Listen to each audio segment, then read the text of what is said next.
Jojo Burgess, and I'm a proud member of the United Steelworkers, Local 1557. I've worked at U.S. Steel for 3 years down at the Clairton plant, but I have over 23 years union experience with the steelworkers. I'm also the son of 2 former steelworkers, and I'm proud to announce also that my son is a 3rd-generation steelworker working in the Pittsburgh area. I can't tell you how excited and honored I am to be part of this event that highlights manufacturing in this Pittsburgh area. But the entire state of Pennsylvania benefits from this. A big part of my job at U.S. Steel is training new hires to work on the coke batteries, which is a vital process involved in the steelmaking process. I'm glad that I'll be able to go and say to the leadership of President Biden, to those new hires, that not only your job's safe for today, but he's investing in your jobs in the future. That's big for me. Also, I'm a veteran, a Desert Storm veteran. I can go to my fellow veterans and say, listen, this president is invested in us also by making sure that there are jobs available for veterans coming back into society to be part of this growing economy and manufacturing boom, sorry. So I'm beyond grateful to President Biden for his leadership in getting the Investment Jobs Act passed. It was a victory that was long overdue, and this manufacturing in this country will benefit from it. So again, thank you, Mr. President. The investment bill makes industries like mine and steel very, very important again in this country. I have to talk about this Pittsburgh region because, again, I say I have 23 years experience in manufacturing in this region. I'm going to pause a second, again, like the others did, and talk about the infrastructure and what happened today in the city of Pittsburgh. My thoughts and prayers are with all the people that were affected by that. But I have to admit, this region, the Pittsburgh region, benefits from this act for several reasons. I can look at my experience down at U.S. Steel. Everyone hears steel, but one thing that they don't know is part of the infrastructure comes out of our Edgar Thompson plant. The slag that is used there is used in the paving of roads and helping to help the infrastructure in commerce and getting trucks and stuff across this country. Also, when we talk about the steelworkers supplying America, that's no lie. Just right here in southwestern Pennsylvania, I can think about the different locals and the different people that I've worked with, come in contact with. The local down in Canonsburg, where we do our pots and pans, world-renowned all-clad metals. My son works at a place called International Paper. We box the stuff that we got to ship around this country for people to be able to move their goods. A place that I worked at for years, Pennsylvania Transformer. They make power transformers that deal with the infrastructure of providing electricity to this country. So again, we appreciate all that this president's leadership has done to bring manufacturing back to this area. So it is now it is my utmost privilege to introduce a man who has made it a point to be a champion for workers, for unions, and for a generation to come, President Joe Biden. Please sit down. Please sit down. Jojo, thank you very much. You know, I can picture him in Desert Storm as a sergeant barking out orders, can't you?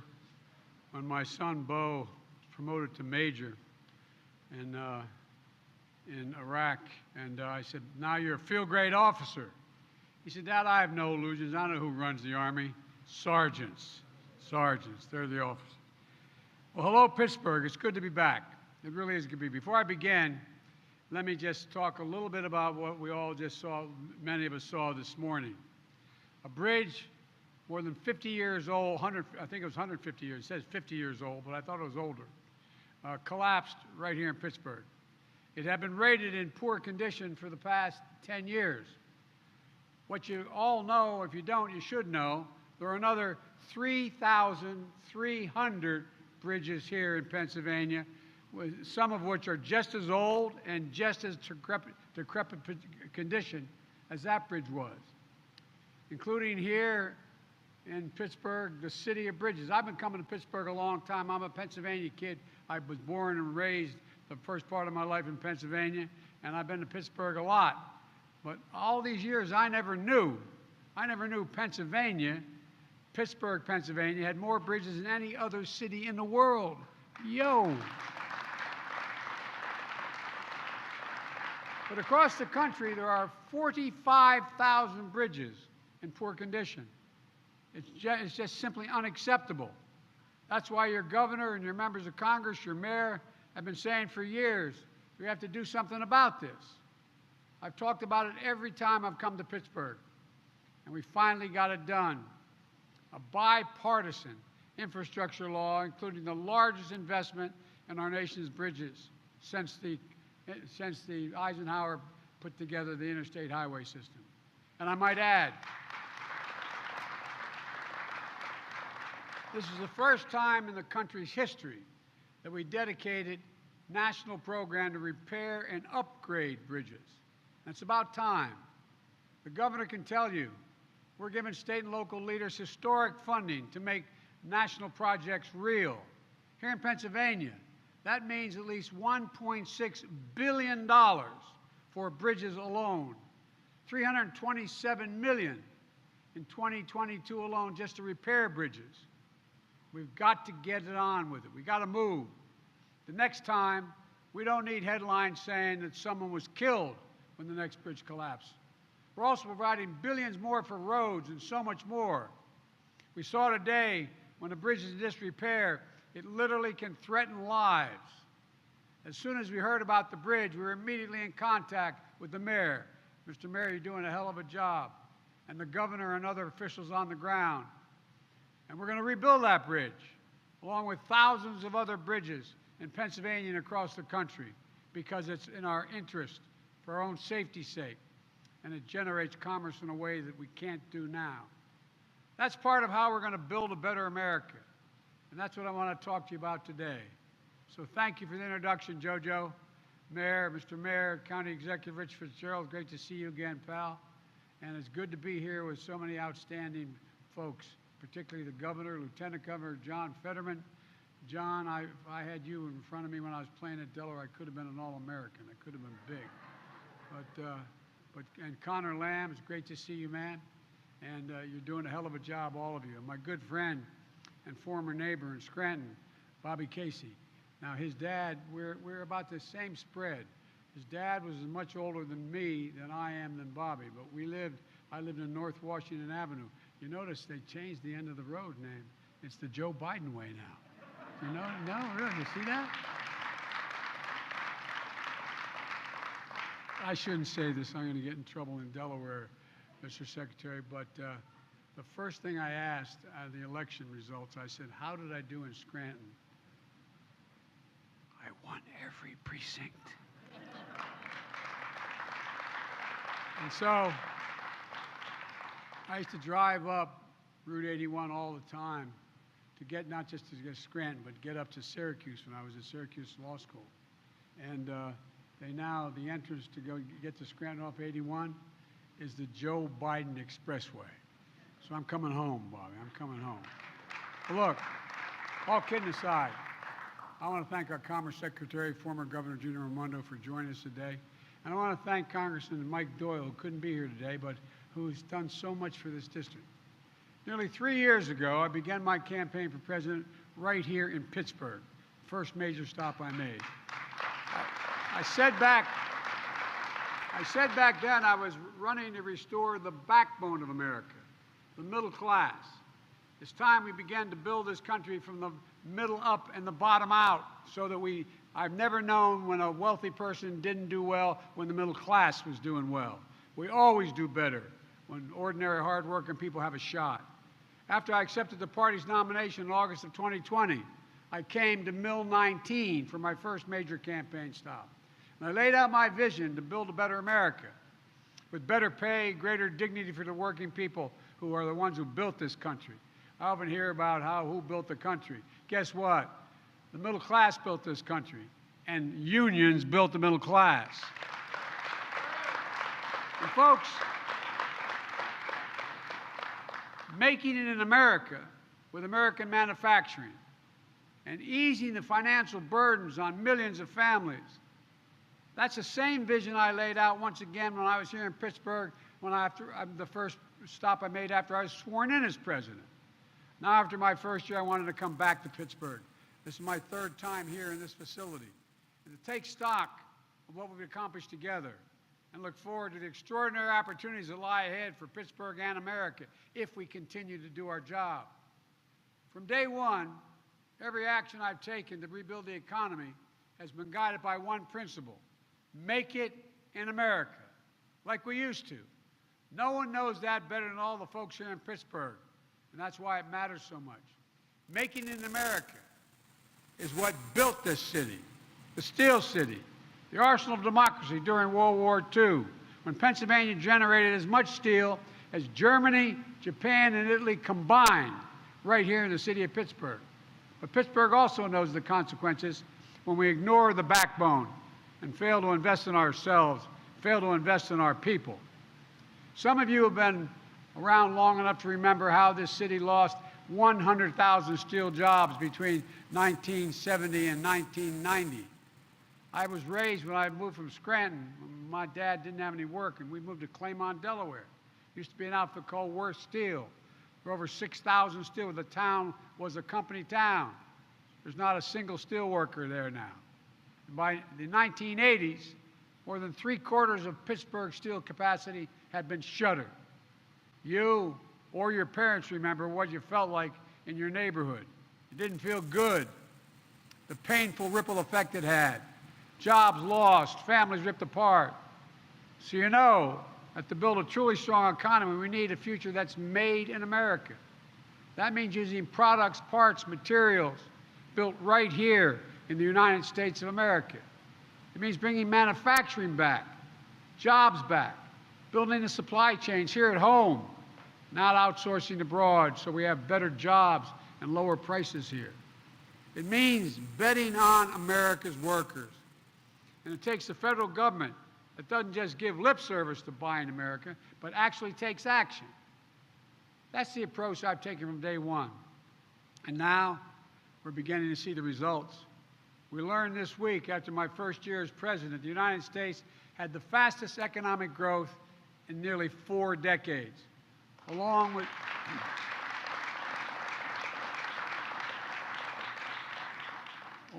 the greatest year of job growth in American history, 6.4 million jobs created in 1 year.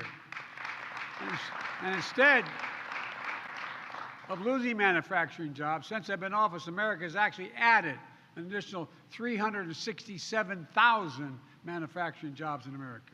Good-paying jobs. The highest increase in U.S. manufacturing jobs in 30 years. And last week, the CEO of Intel, Pat Gelsinger, came to the White House because he wanted to support the Build Back Better initiative and to also let me know 2 of your neighboring senators were here. Were there, Portman and Brown, a Democrat and Republican from Ohio. He came to announce a new $20 billion semiconductor campus outside of Columbus, Ohio. That's going to create 10,000 jobs, 7,000 in constructing the facility, and 3,000 permanent jobs. And by the way, I was joking. I said, I may need a job. He said, well, it's not bad. The average salary is $135,000 a year. And folks, and the key is these jobs are manufacturing essential products, stamped made in America. Semiconductors are, though you all know, they're small computer chips that power virtually everything in everyday life, and they were originated here in the United States of America. We used to own not only the patent, but the technology and the production. Your phone, your car, your refrigerator, your washing machine, hospital equipment, the internet, the electric grid, and so much more depend on these chips. So this is going to create thousands of additional jobs, helping build more American products. For example, you know, inflation is a problem, which I'll speak to in a second. It's real. And a lot of people are being hurt by it. But guess what? 1/3 of the inflation in America is a consequence of the cost of automobiles. 1/3. You know why? Because of the shortage of semiconductors. They can't build them. And therefore, the ones that aren't being built cause the price of those that are being built to go much higher. This announcement helps fix that problem. 3 days ago, I called a meeting in the White House of CEOs from General Motors, Ford, Microsoft, Hewlett-Packard, and others. Mary Barra, General Motors CEO, announced in the White House an initial $7 billion investment in Michigan to manufacture electric vehicles, creating 4,000 new quality jobs. That's on top of the announcement made by CEO of Ford, Jim Farley, last year, investing $11 billion in electric vehicles, creating 11,000 new jobs.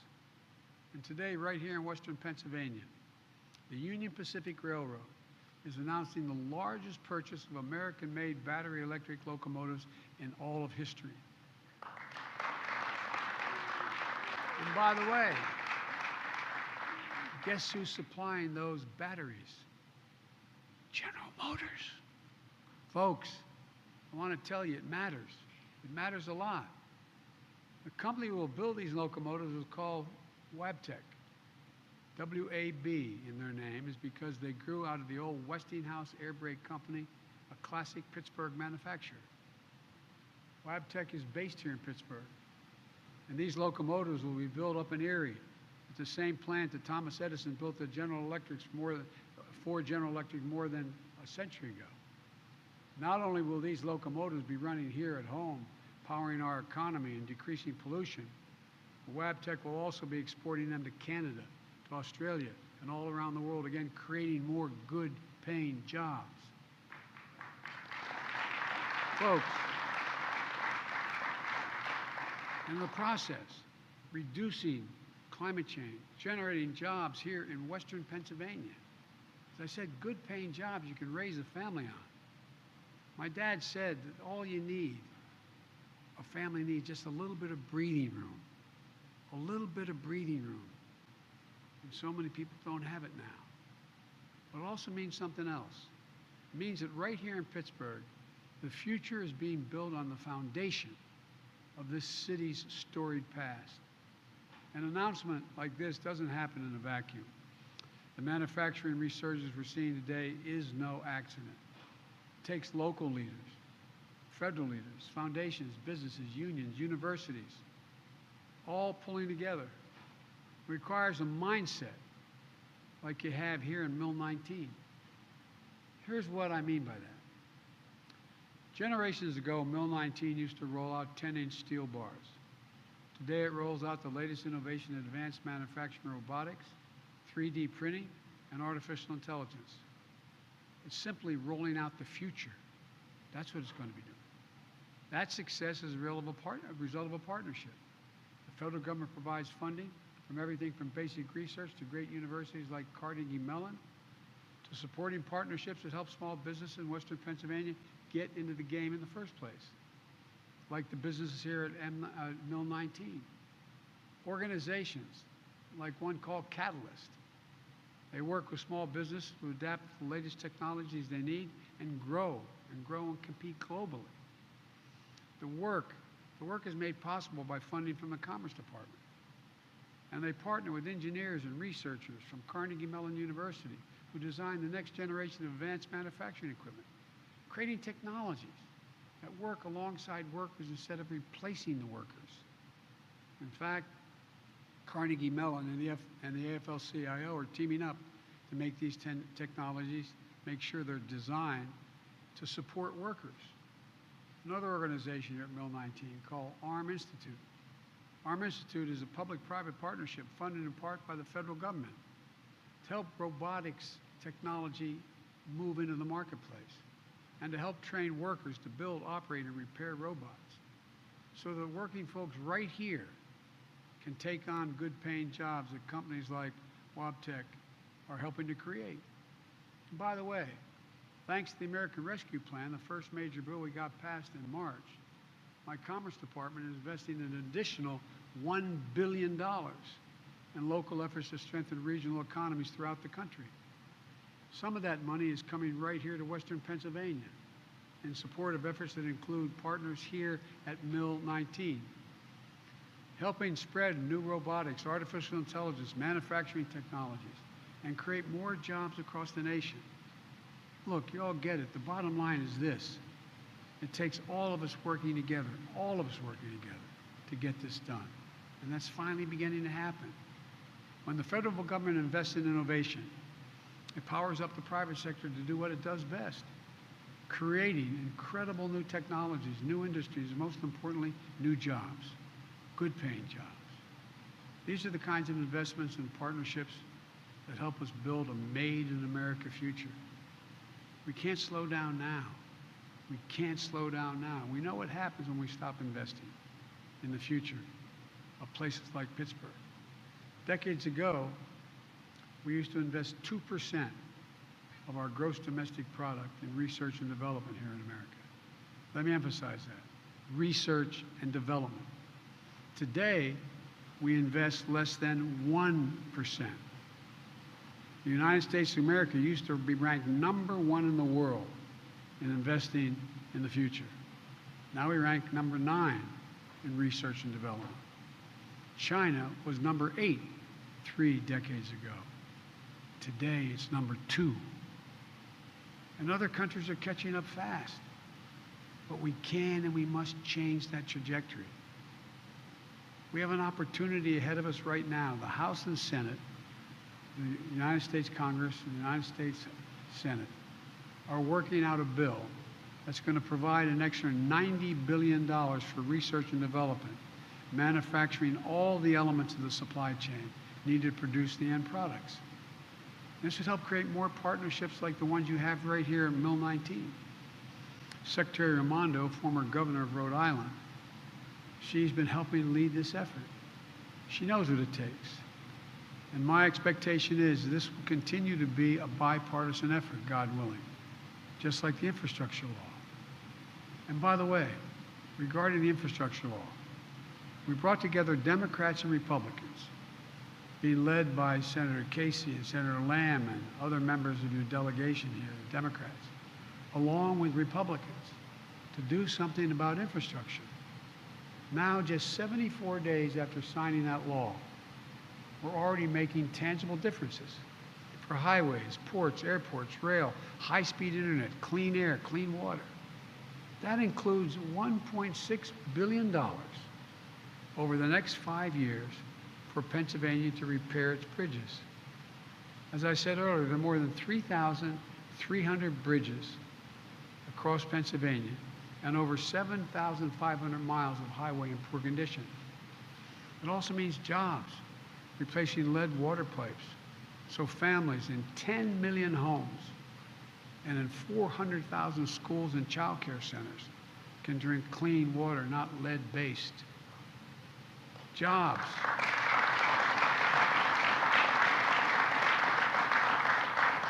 Jobs providing the labor and infrastructure, making high-speed internet affordable and available everywhere in America, cities, suburban, and rural areas, so that nobody's left behind. Nobody's left behind. You know, when you can pause for a second, if you think about it, how many times during the period when COVID was so bad, it's still not good, but we're getting there. When COVID was so bad and schools were closed, you'd ride by a McDonald's and see a family sitting in the parking lot so the kid could use his computer or her computer to be able to tie into the internet out of the McDonald's or any other fast food restaurant. This is the United States of America, for God's sake. What are we doing? What in God's name are we doing? We've announced major investment of $858 million to modernize the Montgomery Lock in northwest of Pittsburgh here.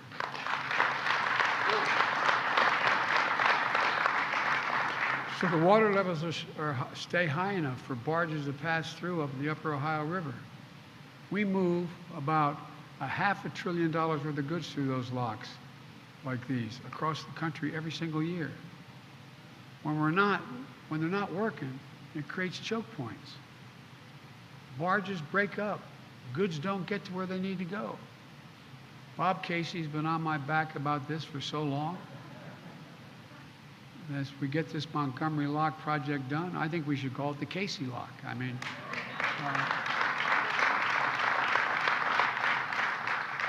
Bobby, I didn't know anybody in Scranton knew what the hell a lock was, you know what I mean? But all kidding aside, it's going to happen. It's going to happen. I've also announced, after consulting with my friend Cecil Roberts, President of the United Mine Workers, a plan to cap and plug orphan gas wells and oil wells, spewing methane into the air. Over 100,000 of them. Clean up abandoned mines. I come from coal country, Scranton. Thousands of these wells help generate economic growth here in Pennsylvania. But now it's time to create good paying union jobs, capping those wells. They're abandoned. They get the same salary as those who dug them in the first place. Look, this law also delivers $7.5 billion to build a network of electric vehicle charging stations. A good friend of mine, Lonnie Stevenson, the president of the IBW, they're going to have a good time, man. Over 500,000 of these charging stations on our highways. And by the way, when you build these stations, what happens, just like when you build a gas station on a highway, other things grow up around it. You're going to see communities grow as a consequence, making us more globally competitive in the future of electric vehicles while helping fight climate change. And folks, here in Pennsylvania, you all know best the cost of inaction when it comes to climate. Extreme weather cost this state $10 billion over the last decade. $10 billion. You all remember last fall when Hurricane Ida made landfall, and he's running my operation now, and the former mayor of Louisiana, when it hit Louisiana. Winds hit 178 miles an hour. And guess what happened here? It flooded businesses in Oakdale and homes in Millvale. Nationally last year, extreme weather cost us $145 billion. That's what it costs the American public. And extreme weather is not going to ease up on its own. We have to be ready. That's why we're investing in our resilience, building roads higher when we rebuild them, our levees stronger, our power grids more durable so they don't get blown down and cause massive, massive, massive wildfires, to withstand the increasing ferocity of extreme weather. You know, I went all over the country last year visiting these sites, flying over vast, vast stretches of land in West, in Oregon, in Washington, in Idaho, looking down from that helicopter and seeing nothing but barren, barren land. You know, more timber, more housing, more businesses burned to the ground last year in the United States than the entire physical size of the state of New Jersey, from the New York state line down to the Delaware Bay. That's how much burned to the ground this last year. All of these investments in making it American, research and development, infrastructure, are really about one thing: empowering more cities and more towns to do what you're doing right here in Pittsburgh, transforming yourself from being told you're a city without a future to becoming the city of the future. Think what your kids are going to have with this leadership you have in front of you here. 15 years from now, here in Pittsburgh, we're going to lead the world again. It's not hyperbole. It's a fact. Where, instead of shuttering factories along the Allegheny River, we're going to now talk about, not Steel World, we're going to talk about Robotics Row. 3-mile run with some of the world's most innovative businesses. A place where the future is being written, where families can have good paychecks, good homes, a future, and a little bit of breathing room. The story we have kept writing here in Pittsburgh, you keep writing in communities all across the country, is the one you've begun. But we can't slow down, folks. We need to ease the burden on working families, making everything everything more affordable and accessible to hardworking people. That's why my Build Back Better plan is all about. That's why those major corporations came to the White House asking to see me to tell me they supported Build Back Better, even though it was going to increase their taxes. Going to increase their taxes. This plan will not cost the American people a single penny beyond. No one making less than $400,000 will pay a single additional penny in their taxes. And it reduces the deficit. And 14 Nobel laureates in economics wrote to me telling me that it would also diminish the impact of inflation. Take child care. How many families in this town can continue to afford to pay $14,000 per kid for child care? Well, the plan I have cuts that in half for most families, helping with their budgets, helping millions of parents, especially women, go back to work. How many of you know anybody who has type 1 diabetes? They need insulin. You know how much it costs to make that insulin? Less than $10. You know how much it costs on average nationwide for a monthly supply of insulin, which you needed every single month? $656, as high as $1,000. Imagine being the parent making the minimum wage or twice the minimum wage and having a child with type 1 diabetes, knowing that if you can't, and have no insurance, knowing if you cannot get that money for the insulin, your child may die. In addition to your child, it strips you of your dignity, damn it. Can you imagine looking at your child and you know what they need and not be able to do it?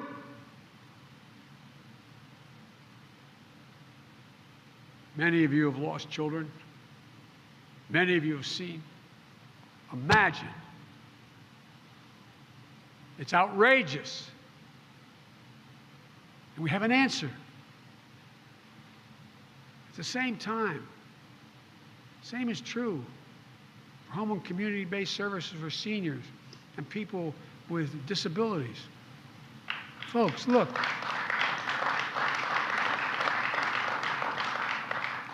What's the one thing, if you know, a lot of you are part of the so-called sandwich generation.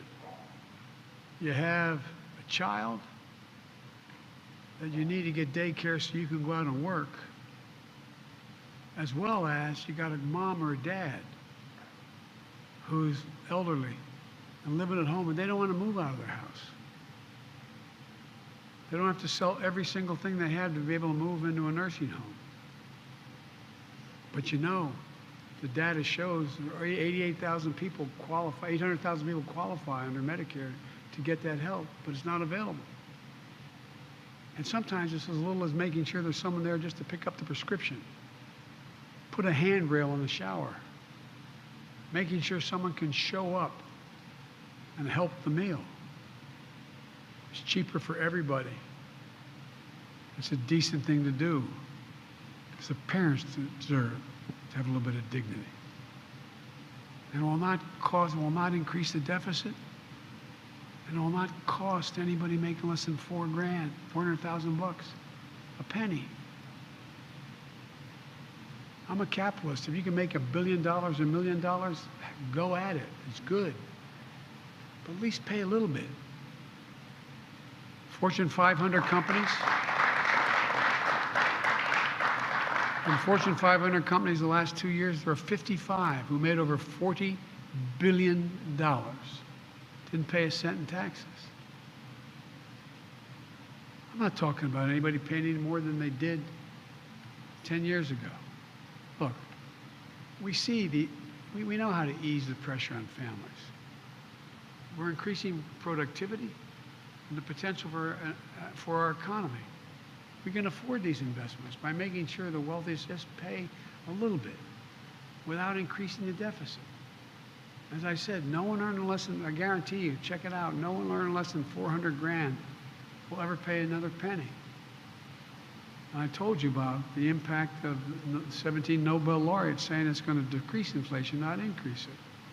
So here's the bottom line. The United States is in a position to outcompete the rest of the world once again. We're at a real inflection point. Technology, society's changing, and we've always been ahead of the curve. We have an incredible opportunity ahead of us. We still face tremendous challenges.